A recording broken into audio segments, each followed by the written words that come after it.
क्या होता है इंटरप्रिटेशन डिपार्टमेंट? लोकसभा और राज्यसभा की प्रोसीडिंग्स में इंटरप्रिटेशन डिपार्टमेंट का रोल बहुत बड़ा है।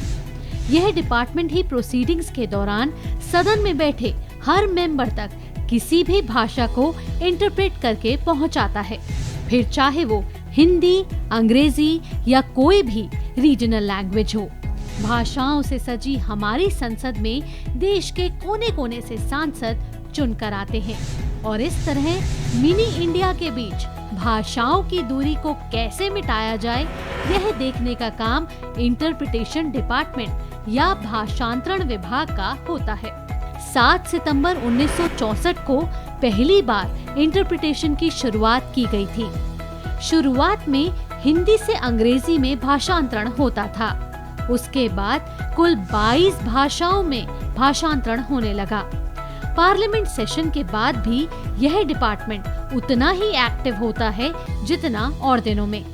संसद में मौजूद कुछ खास डिपार्टमेंट के लिए भी यह विभाग काम करता है, जैसे standing committees, parliamentary committees, speaker office में, लोकसभा अध्यक्ष की बैठकों में, फॉरेन पार्लियामेंट्री डेलीगेशंस की मीटिंग में और सेमिनार्स और एडवाइजरी कमेटीज की बैठकों में। मेंबर ऑफ पार्लियामेंट को जब भी अपनी मनपसंद भाषा में सदन में बात रखनी होती है तो उनको कुछ नियम मानने पड़ते हैं। अपनी मनपसंद भाषा में बोलने के लिए एक सांसद को नोटिस देना पड़ता है।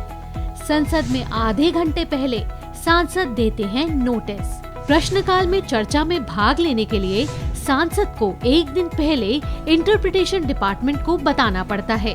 अपनी मनपसंद भाषा में बोलने के लिए सांसद को लोकसभा अध्यक्ष की अनुमति लेना अनिवार्य है। खास बात यह है कि इंटरप्रिटेशन और ट्रांसलेशन में काफी अंतर है, इसलिए आप दोनों को एक ही समझने की भूल कभी मत करना, क्योंकि इंटरप्रिटेशन साथ साथ होता है जबकि ट्रांसलेशन में ऐसा बिल्कुल नहीं होता।